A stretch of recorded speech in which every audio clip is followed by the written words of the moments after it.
Buenas tardes a todos y a todas y muchas gracias por acompañarnos en otro webinar de Grimy Consulting. Os agradecemos que hayáis reservado pues, al final este espacio porque vamos a hablar de algo que cada vez más empresas tienen encima de la mesa, pero bueno, que en muchos casos todavía pues, no saben muy bien por dónde empezar, que es esta due diligence en materia de ESG, pues entender un poco qué es realmente, para qué sirve y qué valor concreto deja dentro de una empresa cuando se hace bien.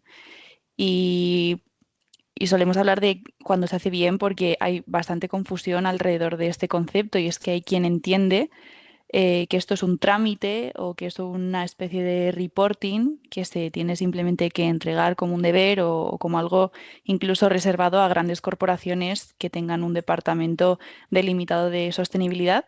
Así que hoy un poco la idea es desmontar esta idea y ver por qué pues, al final el diagnóstico SG es en realidad el primer paso estratégico para cualquier empresa que quiera avanzar de forma sólida en sostenibilidad. Como siempre, a nivel muy práctico, como hacemos en todos los webinars, para quienes no podáis quedaros hasta el final, enviaremos la grabación de la sesión a través de nuestra newsletter, que ahora os la pondremos por el chat, por si todavía no estáis suscritos, suscritas, que tengáis ahí la forma de acceder de forma fácil. Y bueno, ya para empezar, yo me presento brevemente a quien hoy me acompaña. Yo soy Ángela Bautista, soy especialista en ESG aquí en Grimy Consulting.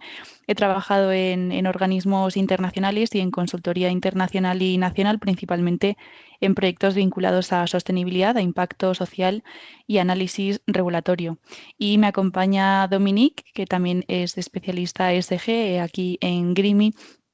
Ella ha trabajado sobre todo en ciencia del comportamiento aplicada a contextos de sostenibilidad, tanto en el sector público como privado, y al final, bueno, pues eso hace que la práctica no solo sabe identificar qué tiene que cambiar en una organización, sino por qué cambia y cómo hacer que efectivamente cambie. Y bueno, ya para que os hagáis una idea y podamos empezar, la forma en la que vamos a estructurar el webinar, vamos a analizar las 5 preguntas que debería contestar o responder cualquier diagnóstico SG sólido, pasando desde la materialidad hasta el plan de acción y también el benchmarking, análisis de riesgos y oportunidades. Y para no quedarnos en lo teórico, pues también veremos ejemplos concretos e incluso los errores más habituales que solemos identificar nosotras en el mercado, porque a veces entender lo que no se debe hacer es igual de útil que entender lo que sí se debe hacer y cómo se deben hacer correctamente las cosas. Así que, Dominique, ya te cedo la palabra para empezar un poco a situarnos y te lanzo la siguiente pregunta y es, bueno, ¿por qué estamos hablando de esto ahora?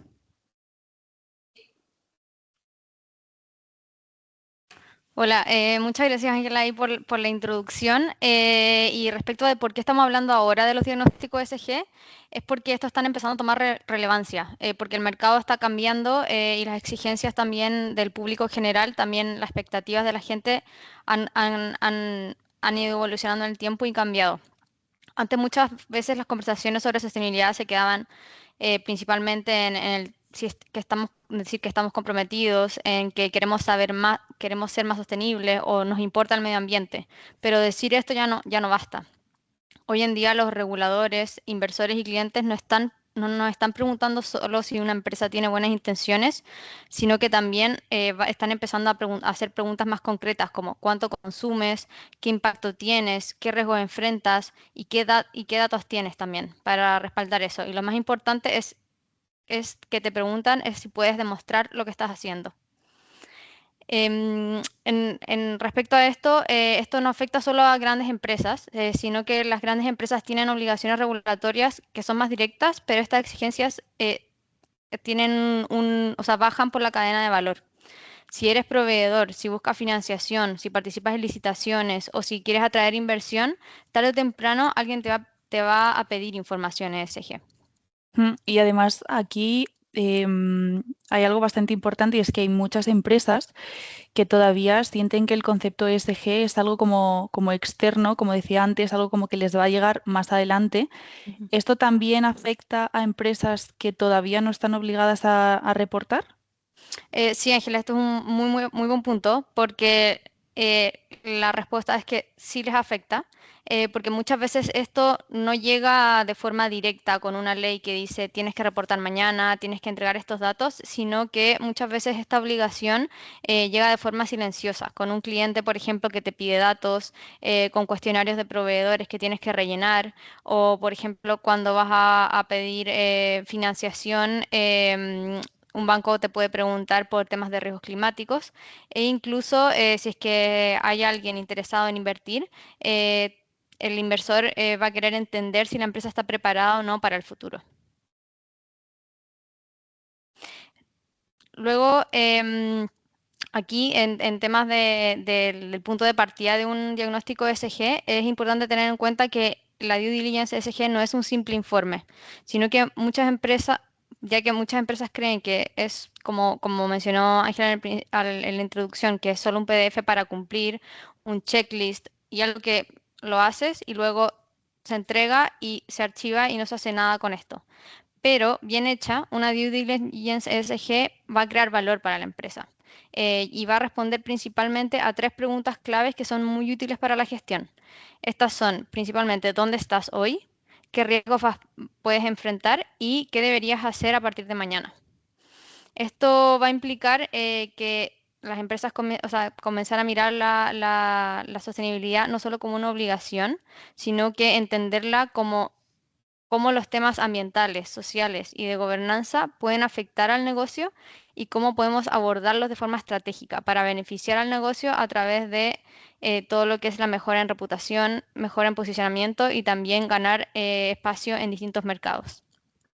Por ejemplo, en el caso de una empresa industrial que tiene consumos energéticos altos, si considera la sostenibilidad solo como una obligación o como algo que debe comunicar, puede simplemente decir queremos reducir nuestro impacto.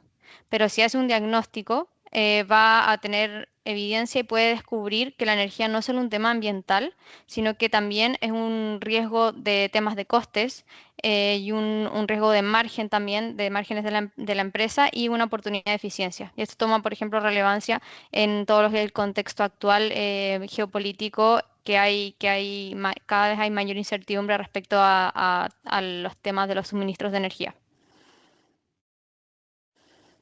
Aquí, luego, como para ir ya a lo más concreto, de forma general, la due diligence ESG se puede mirar desde 5 preguntas clave. Estas 5 preguntas clave, la primera es qué temas importan de verdad, que esto es lo que va a consistir en todo lo que es materialidad según el sector y el contexto operativo de la organización. Luego, lo segundo que nos hace preguntarnos es dónde estoy hoy frente a donde debería estar. O sea, esto va a mirar todo lo que es el desempeño ESG actual de la compañía y la identificación de brechas que se deben abordar. Luego, como tercer lugar, tenemos la pregunta que nos hace ver cómo estoy frente a otros de mi sector. Y esto va a implicar hacer un análisis de benchmarking, tanto de competidores directos como de referentes. Luego, como cuarto punto, vamos a mirar qué es lo que me está amenazando y qué es lo que puedo aprovechar. Y aquí esto va a corresponder a todo lo que es la identificación de riesgos y oportunidades. Y por último, es ya ir a lo concreto, a la acción y preguntarnos cuáles deben ser mis siguientes pasos. Y esto es lo que se traduce en un diagnóstico ESG como el plan de acción. Si una due diligence deja fuera alguna de estas 5 preguntas, probablemente hay cosas que se está pasando y temas que no va a estar considerando que son importantes de mirar en cuanto a lo que es la integración de la sostenibilidad y también cómo gestionarla estratégicamente. Claro, y aquí además entiendo que hay una diferencia recalcable importante entre recopilar información y convertir esa información en decisión, ¿no? Sí, totalmente. Una due diligence no es solo recopilar los datos y recopilar la información que responde a estas preguntas, sino que el valor principal en el fondo está en interpretar estos datos y convertirlos en prioridades. Porque una empresa al querer integrar sostenibilidad no puede actuar sobre todo al mismo tiempo ni abordar una gran cantidad de acciones, sino que necesita un foco para sacar el mayor provecho de esto. Claro, entonces esto nos lleva a la primera pregunta que nos has dicho, que es lo que da un poco el pistoletazo de salida a una due diligence, que es qué temas importan de verdad. Sí, aquí es todo lo que es la materialidad, ya que en sostenibilidad hay muchísimos temas que una empresa puede abordar. Por ejemplo, temas de emisiones, de agua, de residuos, de diversidad, de salud y seguridad, de proveedores, y así puedo seguir con una lista muy larga de distintos temas que aplican y que son relevantes en temas ESG. Pero el tema es que no todos son igual de importantes para cada tipo de empresa. Por ejemplo, una empresa de logística puede tener temas muy relevantes en emisiones, en combustibles, en seguridad vial e incluso también en condiciones laborales. Pero por otro lado, si miramos una empresa tecnológica, esta puede tener menos impacto ambiental directo, pero sí van a tomar más relevancia temas como de protección de datos, de ética de talento y de consumo energético digital. Y si miramos otro tipo de empresa, ya, por ejemplo, una alimentaria, esta también también va a tener temas distintos que van a ser más relevantes para ella. Por ejemplo, aquí es clave todo lo que es proveedores, todo lo que es trazabilidad, el uso de agua para producción, todo lo que es residuo, por ejemplo, residuos alimentarios, y la seguridad alimentaria también al producir estos productos. Y la materialidad además sirve para evitar dos errores, que es hacer de todo sin foco o copiar la sostenibilidad de otra empresa. Por ejemplo, imaginemos una empresa pequeña que decide hacer una acción de sostenibilidad, pero sin un foco en específico. Acá, por ejemplo, puede decidir plantar árboles porque le parece que es una acción visible y una acción que es buena en el fondo para el medio ambiente. Y a pesar de que esto puede ser positivo, quizás su mayor impacto está en los residuos que genera o en el consumo energético, o puede tener, por ejemplo, una cadena de suministro poco trazable. Entonces acá la materialidad lo que ayuda a hacer es a definir el foco. Antes de elegir acciones, a entender bien qué temas son los que realmente importan en mi negocio para poder, en el fondo, focalizar los esfuerzos en esos temas. Claro, entonces aquí cuando hablamos de materialidad, básicamente no estamos hablando únicamente de lo que importa internamente a la empresa, sino también lo que observan otros actores, como temas que importan en el negocio, como para stakeholders sobre todo, como clientes, empleados, inversores, público general, ¿no? Sí, exacto. O sea, aquí la materialidad va a combinar dos miradas, no solamente lo que nos importa a la interna en el negocio y lo que aplica a este, sino que también que los stakeholders que nos rodean, cuál es la relevancia que le dan. Y aquí, como mencionas, Ángela, los stakeholders no son algo abstracto, sino que son clientes, son empleados, son bancos, inversores, eh, reguladores y las comunidades. Entonces, acá una due diligence ESG en temas de materialidad, debe contrastar ambas cosas, tanto lo que me importa a mí como empresa y lo que esperan o necesitan saber quienes me rodean. Y la materialidad es clave en el fondo para definir cuál es ese foco en el que debo concentrar mis acciones. Genial, entonces ya pasamos a la segunda pregunta, siguiendo este orden inicial, y es ¿dónde estoy hoy frente a dónde debería estar? Sí, aquí el diagnóstico ESG va a abordar esta pregunta a través de hacer un gap análisis. Y esta etapa es muy importante porque muchas veces hay empresas que creen que están mejor o peor de lo que realmente están. Entonces, este gap análisis ayuda a saber objetivamente cómo estamos. Por ejemplo, a veces una empresa puede decir, nosotros ya hacemos bastante en sostenibilidad y a pesar de que puede ser verdad, cuando miramos datos, procesos y evidencia, vemos que podemos ver que hay prácticas positivas, pero que no están sistematizadas y que son difíciles de demostrar con evidencia estructurada. Entonces aquí hay que hacer algo. O al revés, una empresa también puede decir que no hace puede pensar que no hace nada y en realidad ya tiene buenas prácticas. Por ejemplo, puede ya estar teniendo prácticas de compra local, puede tener bajo nivel de rotación dentro de la empresa, buena relación con sus proveedores e incluso haber implementado medidas de eficiencia, por ejemplo, medidas de eficiencia energética como instalación de luces LED. Y también puede estar teniendo un buen cumplimiento normativo. Pero el problema es que la empresa no se ha dado cuenta de esto porque no ha ordenado ni medido estas acciones y por eso es que no son visibles. Entonces, en sostenibilidad, aquí es importante dejar claro que en sostenibilidad la evidencia es clave hoy en día, por cómo me están exigiendo los mercados, la regulación. Por ejemplo, una empresa puede decir, cuidamos mucho nuestro equipo, pero la due diligence nos va a preguntar, ¿cómo lo sabes? ¿Tienes datos de rotación, de absentismo? ¿Tienes encuestas internas a tu equipo? Y esto no es para burocratizar, sino que es para poder demostrar hacia afuera y gestionar mejor también a la interna. Y lo mismo, por ejemplo, en temas ambientales. Si una empresa dice, tenemos bajo impacto, pero no está midiendo ni energía, ni agua, ni residuos o emisiones, la afirmación es débil porque no tiene cómo demostrarlo. Claro, y además esto conecta mucho con el tema de una especie como de greenwashing involuntario, que suele ser el más común.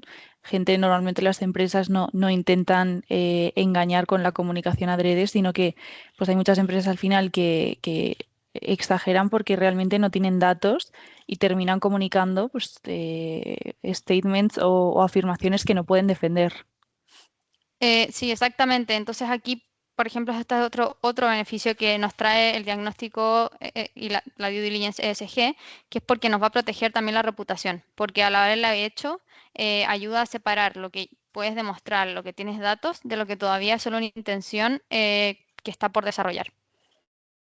Genial, pues pasamos entonces a la siguiente pregunta, que sería cómo está mi empresa, cómo estoy yo frente a demás empresas del sector.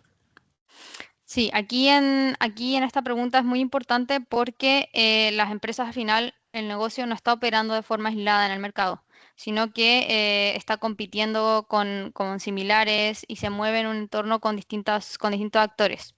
El tema es que puede estar avanzando en temas de sostenibilidad ESG, pero quizás sus competidores están avanzando más rápido. O la empresa también puede pensar que está atrasada respecto al mercado, pero luego del diagnóstico descubrí que tiene prácticas mejores que la media de su sector y que podría destacar y diferenciar a la hora de comunicarse con clientes, por ejemplo. Entonces acá el benchmarking es muy importante porque ayuda a entender dónde estoy yo, cuál es el estándar promedio del sector que debería al menos alcanzar y qué están haciendo también empresas referentes. Por ejemplo, si yo soy una pequeña empresa, ¿qué está haciendo una gran empresa líder del sector? Vale, entonces, para que lo entendamos un poco mejor, el objetivo del benchmarking, ¿cuál sería? ¿Sería como llegar a igualar el líder del sector o cómo aterrizarías eso a lo mejor en un ejemplo un poco más práctico? Sí, no, aquí la idea no es igualar al líder del sector. Por ejemplo, si yo soy una empresa pequeña, la idea no es igualar a un líder porque obviamente por temas de capacidad, por temas de contexto, no soy igual al líder del sector.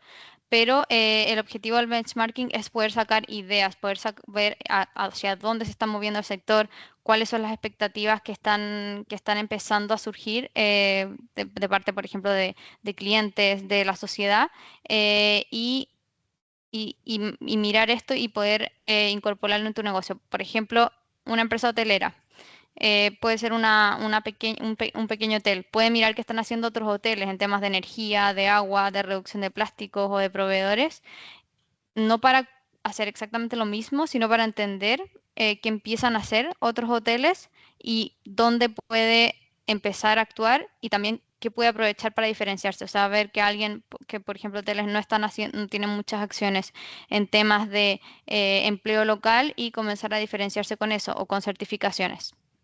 Vale, entonces, en este sentido, para que también entendamos la utilidad de todas las fases de una due diligence, el benchmarking ayuda a como no sobreactuar, porque al final las empresas tienden a creer que tienen que copiar o imitar lo que hacen las grandes compañías. Entonces, teniendo esto en cuenta, este benchmarking, pueden adaptar todas sus actividades que vayan a tener en este plan de acción futuro a sobre todo su tamaño y su sector de forma bastante más realista, entiendo, ¿no? Sí, exacto. El benchmarking al final es no, como hemos dicho, no para copiar, sino que es para entender la distancia en la que me puedo mover. O sea, cuáles son los espacios que puedo aprovechar dentro del mercado, qué es lo que está haciendo una referencia que pueda amenazar mi operación a largo plazo si es que no hago nada, o identificar también oportunidades de hacia qué acciones puedo tomar, o sea, de dónde puedo avanzar para diferenciarme respecto al resto. Y también es importante ir monitorizando esto porque en algunos sectores lo que hace, por ejemplo, hace 5 años atrás era diferenciador, hoy ya se ha convertido en un mínimo esperado y en el fondo hay que ir ajustando según eso, ya que lo que hoy en día, por ejemplo, es avanzado puede convertirse en el estándar de mañana. Entonces es bueno ir monitorizando y ir viendo qué está haciendo la competencia para poder ver también cómo ir regulando y alineándose con las expectativas del sector. Perfecto. Pues pasamos ya a la parte en la que das un poco respuesta a la pregunta de cómo contesta una empresa a qué me amenaza y qué puedo aprovechar. Sí, aquí es donde es el mayor foco del estratégico de una due diligence, ya que acá se van a cruzar dos temas, que es todo lo que es la materialidad eh, y, em, en el fondo, cómo se está desempeñando la empresa hoy en día, eh, para identificar en el fondo, según lo que estoy haciendo hoy y según los temas que son los importantes, cómo en el fondo puedo actuar y cuáles son los riesgos principales que enfrento. Aquí queda claro que en el fondo ESG no es solo un impacto que yo produzco, que yo produzco hacia afuera, hacia el medio ambiente, hacia las sociedades, sino que también consiste en riesgos y oportunidades. Riesgos pueden ser una regulación que viene, un cliente que empieza a exigir información, un costo energético que sube, por ejemplo, o una cadena de suministro frágil, algún problema reputacional. Y por otro lado, las oportunidades pueden ser temas de identificar oportunidades de ahorro, de diferenciación, de acceso a nuevos clientes, de financiación también, de innovación de producto y también de posicionamiento en el mercado. Vale, entonces, por lo que entiendo, entonces una misma brecha ESG puede ser a la vez un riesgo y una oportunidad según se gestione. Sí, exacto. Por ejemplo, si una empresa depende de un proveedor único y no tiene visibilidad sobre su cadena de suministro, esto puede ser un riesgo operativo importante, porque si deja o sea, si falla este proveedor, le van a subir los precios, tiene un problema para abastecerse, puede que tenga que detener su operación y puede arriesgar a temas reputacionales después de cara a sus clientes y la empresa queda expuesta.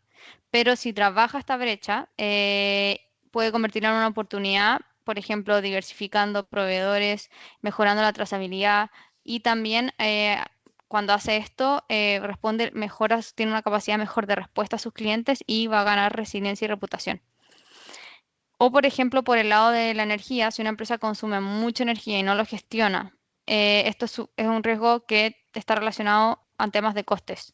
Pero si mide y mejora la eficiencia, puede identificar oportunidades de invertir en autoconsumo para transformar esto en ahorro y ventaja competitiva.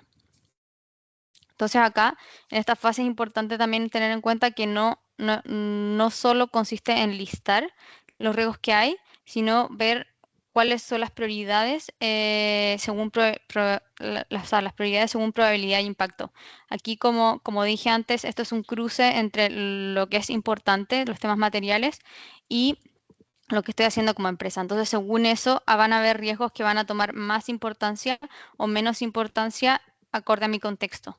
Entonces, aquí tengo que hacerme las preguntas de pensar qué puede pasar, qué tan probable es que pase, tengo acciones ya que están disminuyendo este riesgo o no, qué consecuencias puede tener para mi negocio y qué podemos hacer antes de que una situación así ocurra. Entonces, según esto, vamos a saber en qué áreas la empresa está más débil y expuesta y, en consecuencia, qué acciones son por las que debe empezar la empresa a actuar.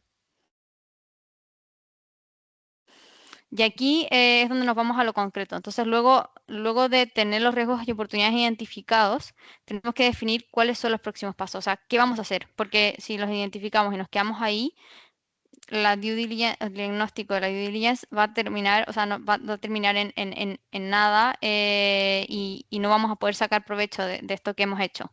Entonces acá el plan de acción es una de las partes más importantes del diagnóstico de ESG porque, como dije, sin plan de acción la due diligence arriesga a quedarse guardada en un cajón.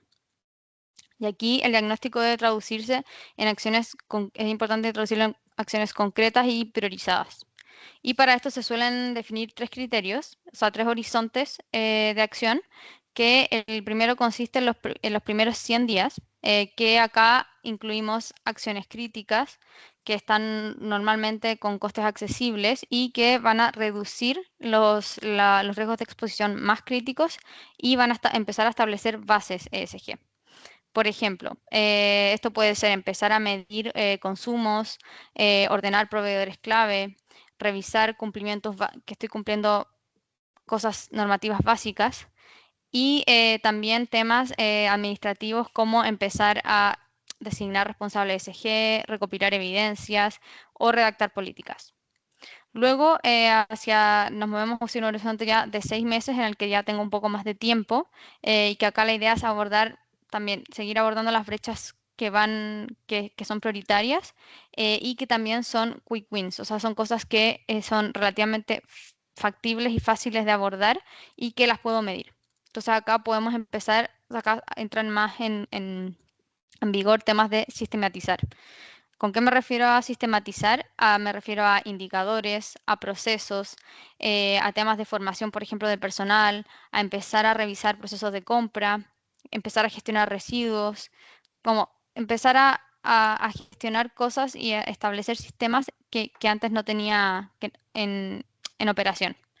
Y luego ya más a largo plazo, son entre 12 a 24 meses, aquí ya entran temas de mejora de capacidades más estructurales y de diferenciación.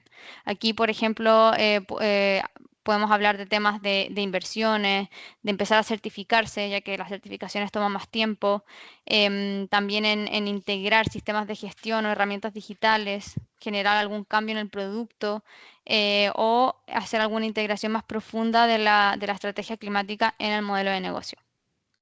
Vale, entonces entiendo que esto es importante porque imagino que hay muchas empresas que se bloquean cuando ven todas las brechas que justo se acaban de identificar. Entonces, como sienten que todo tienen que hacerlo ya, este desglose les ayuda, entiendo. Sí, y eso en el fondo es un error común porque cuando hay demasiadas, o sea, las empresas al abrumarse cuando hay demasiadas acciones, el plan de acción lo que hace es focalizar y ya que no pretende hacer todo a la vez, sino que va definiendo prioridades, va estimando también qué esfuerzos son los necesarios, qué costes son los que puede enfrentar la empresa para poder empezar a organizar el camino hacia la sostenibilidad.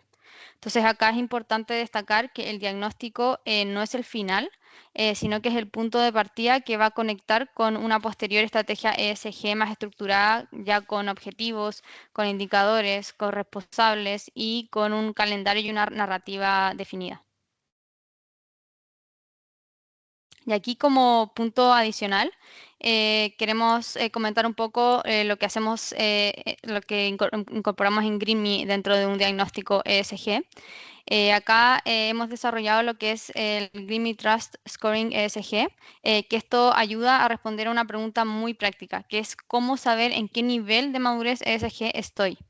Porque al final en el diagnóstico ESG, muchos de los hallazgos y y la mayoría del análisis tiene carácter cualitativo.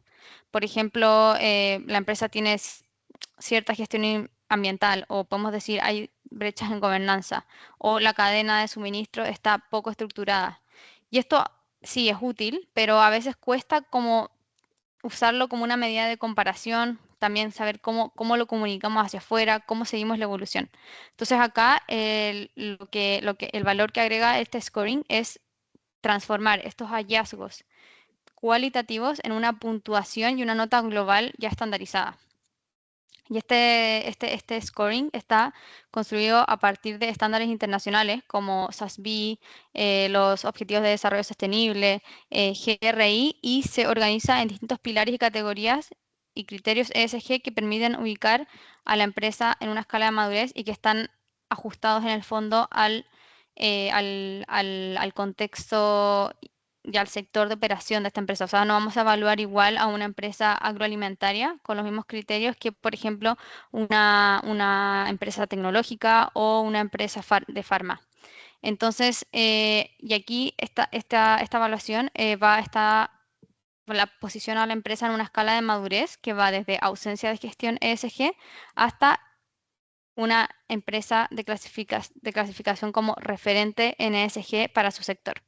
Entonces, por ejemplo, al recibir este scoring ESG, permite que una empresa sepa que hoy está, por ejemplo, en un nivel C, con fortalezas en gestión social, pero tiene brechas importantes en cadena de suministro y en medición ambiental. Entonces, esto da una base que permite que dentro de un año, por ejemplo, puede volver a medir y ver si realmente ha avanzado.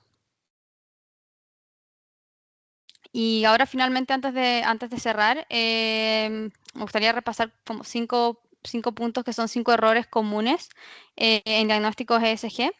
El primero está en temas de decidir los temas materiales entre unas pocas personas y sin preguntar a otros que puedan tener información relevante de su experiencia. Por ejemplo, acá me refiero a solo si la dirección decide cuáles son los temas materiales. Acá lo puede estar pasando que se pierde la mirada de clientes, de empleados o de proveedores que están más en la operativa y que tienen conocimiento de qué temas pueden importar y que sería importante incorporar dentro de todo lo que es el diagnóstico ESG. Luego, otro error común es crear un informe genérico que no se traduce en riesgos y oportunidades concretos. Y que aquí en este caso, si es un informe genérico que no dice mucho, que es superficial, eh, por ejemplo, un diagnóstico que puede servir para cualquier empresa, este probablemente no tiene utilidad para aplicarse en ninguna, ya que si no dice cosas concretas y aplicadas al contexto, es difícil que luego la empresa pueda actuar a partir de este. Luego, como tercer error, está el tema de copiar y pegar la sostenibilidad del competidor, que esto lo mencionamos un poco en el benchmarking, que es al final que la idea no es copiar y pegar, sino que la idea es usar el benchmarking para orientarse, para sacar ideas, para ver cómo podemos avanzar, cómo podemos diferenciarnos. Luego, como cuarto error, es ver todo lo que es sostenibilidad y ESG como un gasto y no como una palanca de negocio. Entonces acá, como hemos comentado durante la sesión, la sostenibilidad bien gestionada puede reducir riesgos, puede abrir mercados, puede mejorar eficiencia, reforzar reputación, mejorar posicionamiento. Entonces acá es importante abordarla desde este lado para aprovechar al máximo lo que es un diagnóstico ESG.